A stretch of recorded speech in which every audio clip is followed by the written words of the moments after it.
never turn to stone. Don't believe in all you hear and only have what you see. Trapped inside a bottle, I'm still floating in the sea.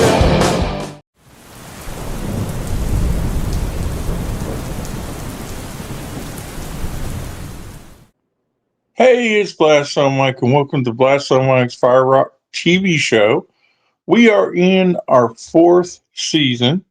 Thank you to everybody who was a part of the last 3 seasons, including Ali Colleen, because we were able to use her song for our intro and outro. I want to thank Bobby Lieberland of Pentagram, because their song Lightning in a Bottle is the intro and outro for this season. So without further ado, my guest is here. Let's go ahead and talk to him. Go ahead and tell everybody who you are and what you're from and all that. What's up, brother? This is Raven Chain from the band Sister Kill Cycle. Just hanging out, getting on here with fucking Mike and having a good time. And as we were talking before we came on, you are originally from West Virginia. You're friends with my best friend, Andy Hott, which we just showed our first episode of our new show. You said you grew up with Andy. So you were there when he had all his first bands, huh? Yeah, I remember Andy back in the day. I mean, technically, I'm not from West Virginia. I'm a Florida boy. I was born down here, but my dad was military, so we grew up all over the East Coast, all the way from West Virginia, Ohio, Pennsylvania, New York, Florida. So I spent a good bit of my youth there in West Virginia, and yeah, part of that was seeing Andy and the guys from Bobaflex. I mean, we're all part of that same circuit, the Huntington circuit. And also, can't think of their name. They just put out a new record. I can't think of their name right now. OJ. Yeah, OJ. Yep. Yeah, so there's been a lot of bands come through there over the years. Now, Sister Kill Cycle, was that created in West Virginia? It was. I actually started out, this is like way back, 1989, 1990. Me and some guys from high school started a band called INRI. I'm nailed right in. And now, if you've ever been to West Virginia or you're from West Virginia, you can understand definitely, especially back in like 89, 90, this wasn't happening at all anywhere. Oh, yeah.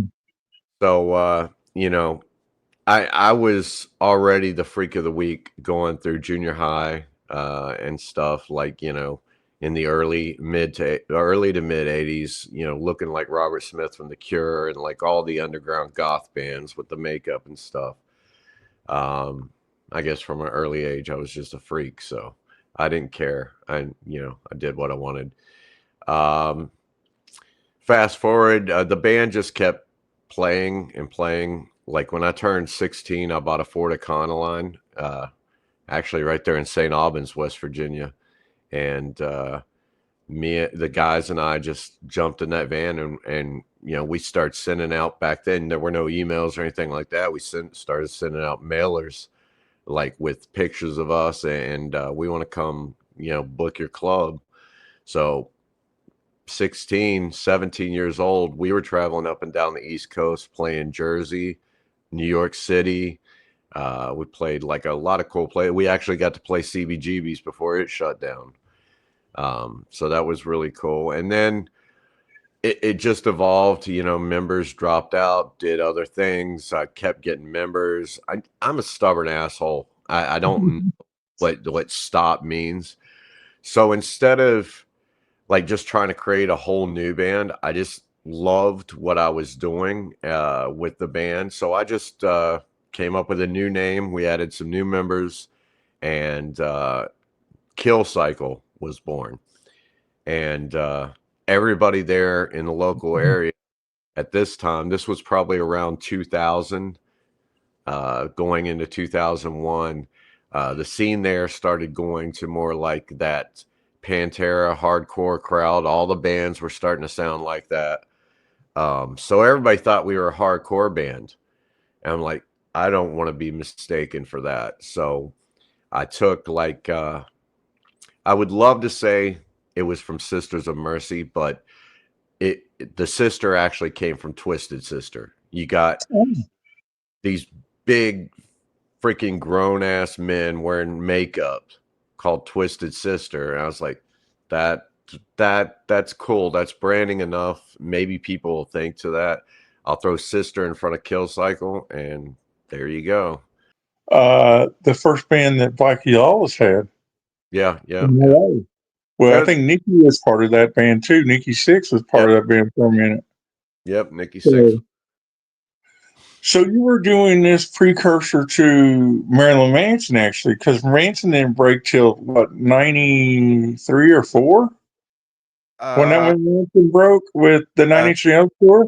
Yeah, that's about the time. I mean, he was doing a little bit of stuff down here in South Florida, but I think like 90, 91, I think he was literally still in college, still trying to do like his paper thing, and the whole Marilyn Manson thing was just kind of an idea. And they you know, I'm not a historian on Marilyn Manson, but you know, I am friends with pretty much all of his ex-members from the original band. So actually Sarah Lee Lucas, the original drummer, just worked on our new record.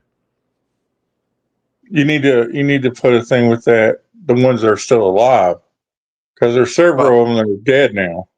I think Brad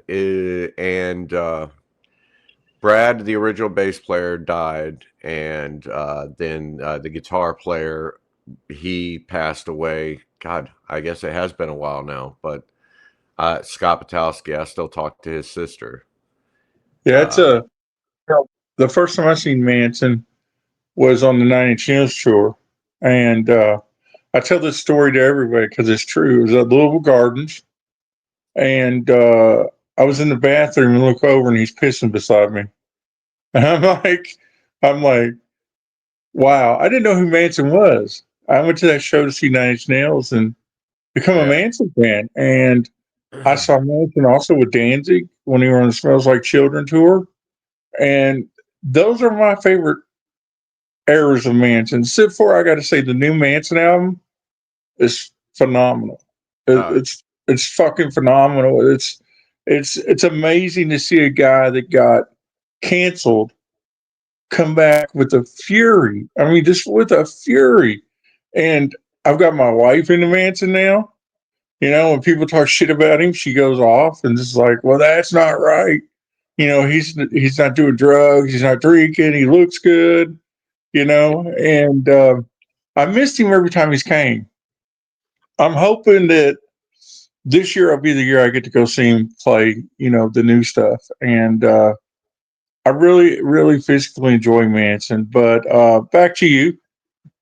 No, I totally agree. I think this new record is fantastic, and you know, I've always appreciated and liked what Manson has done.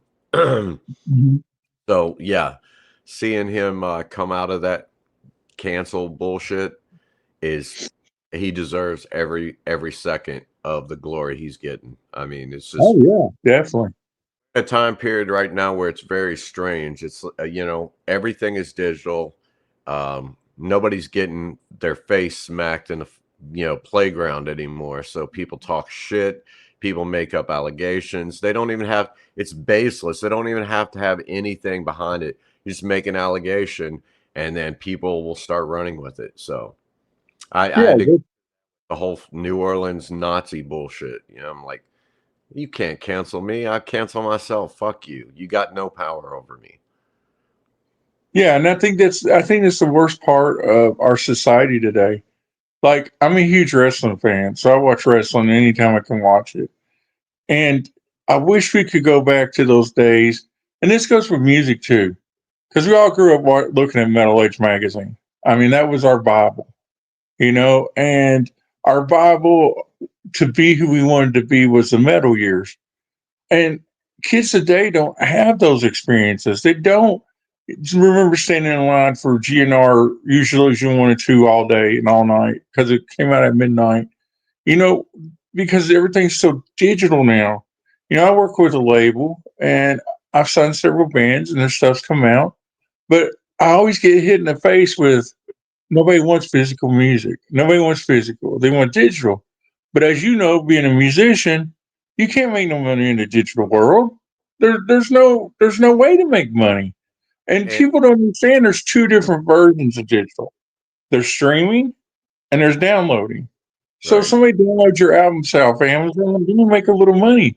But if you're on Spotify streaming, your album might make $2.50. I Yeah. mean, because you got to have a bunch of streams to make money. At And 500,000 listeners, you make $2.50. Yeah. yeah, I mean, it's ridiculous what's going on. But you know, the refreshing part of it is when you walk into a Walmart, you see vinyl on the shelf. And me and you are older guys. I don't know how old you are, but I'm 53, and I never thought for a minute vinyl would get big again. But shit, the new Marilyn Manson album, I bought 3 different versions of it. Right. You know, it's Yeah. like it's like I'm not opening that version because it's worth a lot of money, but I'll open this version because it's the mass-produced version of it. And that happened with Metallica, and that happens with the new Alice Cooper coming out, and whatever the hell it is, Wednesday 13. You know, it's become a collectible thing. And my whole point to you is, what do you think about the digital age? What It's What is your opinion? it's funny. I mean, obviously working with this new record, I'm talking to my label and I'm very fortunate that my rep is Larry Turing, and I love you, Larry. He's such an awesome guy. He came from way back in the day, the old school Tower Records, working behind the scenes, Tower Records, ordering basically all the music. So he understands the old school way.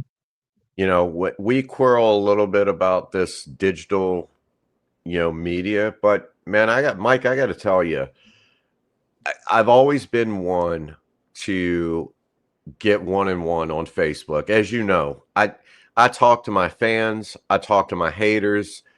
People make fun of me to my face, and I don't care. I'll still give them the time of day, especially if they have something like witty or intelligent to say. I definitely am intrigued by that. But the more I talk to people at shows, it's almost like the physical never went anywhere. It's like the business tried to force it out to go to this digital media because everyone I talk to wants physical. They want a CD. They want to autograph it. They want a vinyl.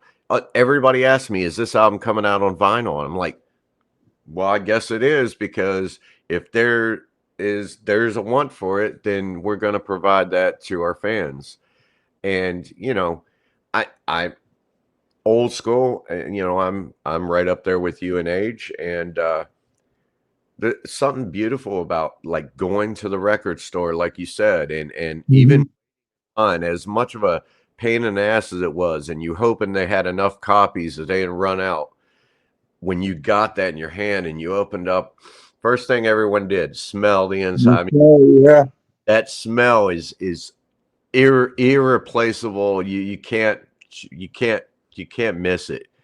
Um, Well, I remember going to the record store. We had a disc jockey where I yep, grew up in Whistlertown, Kentucky, and we'd go and we'd pre-order the cassette, to make sure the cassette, that is a cassette, not a vinyl, not a CD, cassette of Slaughter or Motley Crue or the new Kiss album or whatever it was. We pre-ordered it because we wanted to make sure we had a copy of it.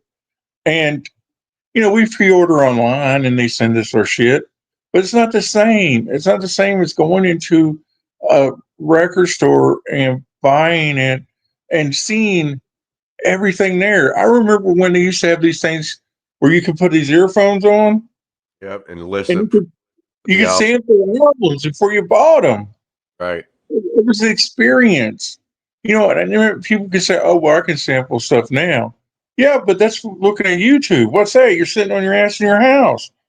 Right. You're not going out, you know. And me and Andy and my son just went to see Texas Hippie Coalition with Pump Five and a band called Speed Freak up at the Blue Note in Cincinnati. Like I guess it's been about 3 weeks ago, and I didn't realize that Alex Kane was in freaking Pump Five.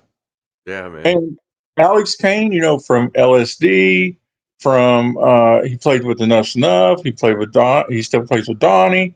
He plays in like 5 bands, and I'm like, oh, holy shit, I'm meeting Alex Kane tonight. Well, if I would have sat at home, I would have never met Alex Kane that night. And to me, it was a pleasant surprise. I remember being told Alex was in Pump Five, but I've got so much going in my head at it all the time that I can't remember everything. So to me, it was a surprise, and I got to hang out and talk to Alex, and you know, and when you're on that same brain level as an artist, I'm not saying you're like best friends or you're like this guy's gonna like say you're the greatest person in the world. I'm just saying when you can talk about things that your peers understand, it's so awesome. You know, so many times we get caught up on this internet bullshit, like you were saying. They tried to cancel you because of the New Orleans thing, but you kept on going. But how many people like you didn't keep going because it got to them? You know.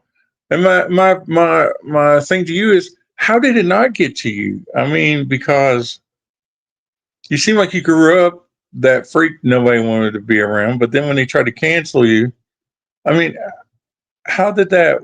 How did that Yeah. It, wa- make you? it was pretty easy because people have been hating me since the beginning. I mean, this is a 30-year career of people hating me and me saying so. Amazing. When you know, and fortunately for me, um, this was before this new record deal and everything. We were in between. We were not on a label at the time. We were doing everything independent. I was not held down, shackled by like society or a label or anything like that. So Mhm. when they tried to get on here on Facebook or whatever and do the social media thing, I just looked at them. I'm like, what are you doing, guys? I live in $1 million house in a gated community. I've got a swimming. I've got everything I could want. I drive Mercedes, Lexuses. What are you going to do to cancel me? You know, I'm not the guitar player, but you know, I've got 15 guitars on the wall behind me. I got nothing you can take from me. I've got a beautiful wife. You know, my family, my kids are grown. What are you going to do? And for every person that hates me, there's 5 more that dig me, especially because they know I'm real, because I stand up for myself. I stand up for integrity. I stand up for what's right. I've always aligned myself with like the Rocky Balboa character. I'm the Yeah, underdog. You don't see me coming, but I won't quit. that's a great attitude, you know. And you know, I've known you for several years. You know, I've popped in and out over the years. I've probably known you since MySpace, at least.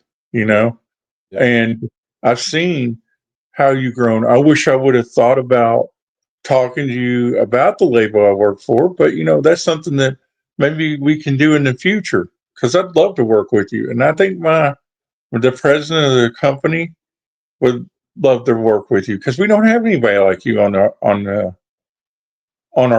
roster right now. We have nobody like you, and you know, I know you're as real can be. You know, so that's a plus. But congratulations on the new record. Congratulations on the label. I don't hate on anybody. You know, it's like, hey, you know, you got a label, that's great, but maybe in the future we can work together. If we Yeah. can't, maybe I'll catch you at some shows or something when you're playing. That's how the industry's supposed to be, man. I mean, you know, we're ultimately like lovers of art and artists ourselves. I mean, I consider people that listen to music artists as well, because they have to be a certain mindset to really love and be a collector of music. So I consider that an artist, even though they think they're not creating something. They are creating something, because they're taking what the artist has done and they're creating a world for that artist to live in and open the door for other people to see. So, Mhm. I mean, we are all in this together, and as basic human beings, we owe it to each other to be good to one another, to help each other out. I mean, this is it's we're all dead in the end. Nobody's getting out. Oh, Nobody's getting out alive. Nobody's beating this. So whoever gets there first, it's not a race. Fuck that shit. I yeah. say, let's love each other. Let's support each other. Let's try to enjoy every moment of what life is giving us, because it's going to be taken away. And this album talks about that subject a lot. So It's you can release a single. Has the album came out? Tell me a little bit about it. See, the single "We Were Ghosts," the title track, has dropped. We dropped it a little bit early on YouTube because we had a little fumble with the production company getting everything ready to go for the February 14th Valentine's Day release date.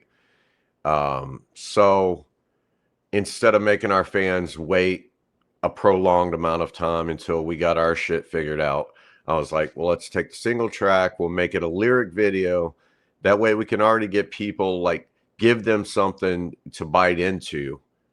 The album's here, it's coming, and it's just like a little preemptive. So I feel when people actually get the album, which out, by the way, everything's shipping now. So by the time the album drops on the 16th, some early people were going to get it before the release date. But yeah, I think I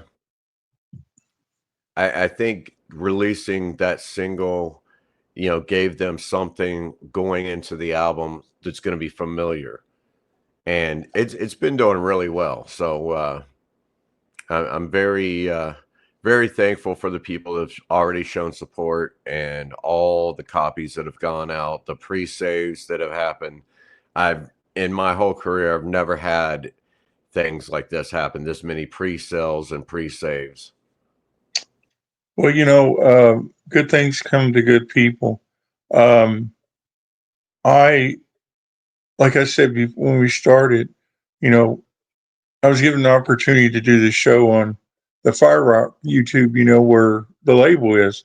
And I never thought for a million years that, I've been doing this forever. People can go to my website, blastzone They can see everything I've done. And the most gratifying is doing this because I get to talk to different types of people. I get to talk to different walks of life, and every season gets better, man. Wait till you see the intro for the show this year or this Yeah, season. It starts June 6th. Um, Amazing. Like I said, Bobby Liebman said, "Sure, use message in a bottle." Which, if anybody don't know who Bobby is, he's the guy with the big eyes that everybody's been doing memes about. yep. Um, which I went to see on the 25th of May in Nashville. I'm going to see him there for the first time. Um, but think about that. Think about Bobby Liebman. Everybody remembers him from the documentary where he was doing drugs and he was out of his mind. Now, fast forward to the pentagram that just put out Lightning in a Bottle on Heavy Psych Sounds and the memes. He's been seen 84 million times, he told me. Think of how many albums have been sold because of this. And people made it a joke. It was a joke. But who's the joke on? Right. Everybody else, not him. Hell, he's the biggest thing since freaking I don't know what. I mean, maybe Anthony Oliver Anthony, who did Richmond North of Richmond or whatever, that song that was huge that one year. Right. I Yeah. can't think of anything bigger. When we did our interview, which is on the Fire Rock page, he said he'd been seen 84 million times. And That's that's that's insane. publicity that you could never pay for. Right. Exactly. You could not pay for that. You would not get that kind of traction, which is, I mean, God bless them, man. That's, you know, and it's ironic and funny because a lot of the people who are sharing this meme around, I've seen it done now, not just Bobby. There's like bunnies and cats, and they're all doing the same that same pose. And it's like, come on, man, this is amazing. But they have no idea who this band was back in the 70s, and they got overshadowed from Black Sabbath. And then they kind of just, I mean, not anything against Black Sabbath. Obviously, they're one of my, I love them. They're like one of my Yeah, big fans. definitely. But, I mean, Bobby and those guys, they were doing it too. I maybe it's probably not unlike maybe there'll be a Raven Chain meme here soon. Like I overshadowed by Marilyn Manson, and It's funny. You talk about those memes. Have you seen the one where Hulk Hogan and him are mixed together? no. Oh my God, it's freaking hilarious. And I'm friends with Bobby, so I talked to him. And uh, when we did the interview, we were talking, and he's like, "I can't believe how many damn memes there are. There's like dogs with big eyes." And he's like, if it's somebody with big eyes, they usually use the Ghoul, the song by Pentagram, Right. because that's the song that's in that meme. And it's funny because I was at my wife's friend's house the other day, and I was talking to one of her brother-in-law, and he knows who Pentagram is.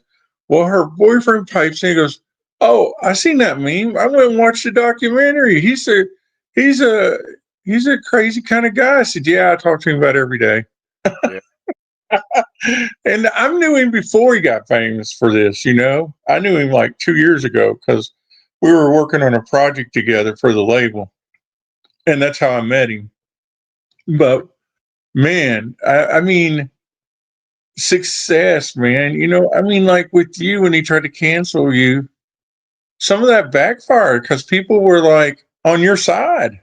Oh, I had a lot, and actually, it inspired the song on this new album, Cancel Culture, and that's it's ironic how things happen, but that's one of the coolest songs I think I've like written in a while up to that point, and it's like you guys, I don't know what to say. I don't know how to say it anymore, like eloquently, or Mhm.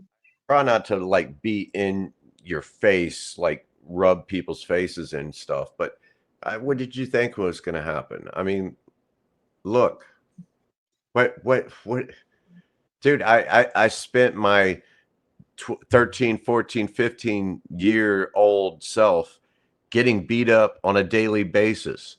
What can you do to me? Mhm. And that's a fraction of the tragedy of my life that I've had to endure. And But it's you got to remember, you're one that came out the other side.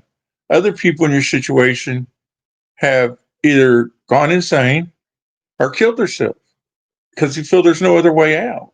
And to see people like you and Manson and others, Gina Carino, who was in The Mandalorian, they tried to cancel her, and she right. came back and stood up for herself. They tried to do it to Morgan Wallen, and the fans said no, it's not going to work like that. So it's great to see those type of things happen. Um, if people want to reach out to you, uh, maybe get an older album, the new album, autographs, whatever. How do they reach out to you? The easiest way to like get merch and stuff like that is just to go to our website, sisterkillcycle.com. Um, if you want to talk to me personally, just get on Facebook and look up Shawn Chain, ShawnChain. Unfortunately, Facebook made me use my real first name, but whatever. That's what I was born with, but my artist name, I prefer Raven Chain. Actually, I don't care one way or another, because usually my fans become my friends. That's just how it is, and they Yeah. know me, Shawn, as well. Some people call me Raven, some people call me Shawn. It doesn't matter to me. You call me whatever you want. It's great, man. Well, it's been great talking to you. And as we leave, is there anything that you want to add? Yeah, just thanks for having me on again. Dude, it's always a pleasure hanging out with you and talking, and like you said, just getting down and getting in each other's heads and having a conversation about, whatever normal stuff. Um, the album comes out May 16th. We Were Ghosts. If you want to check it out, you can go to sisterkillpsycho.com and pre-order right now. Otherwise, it comes out worldwide May 16th.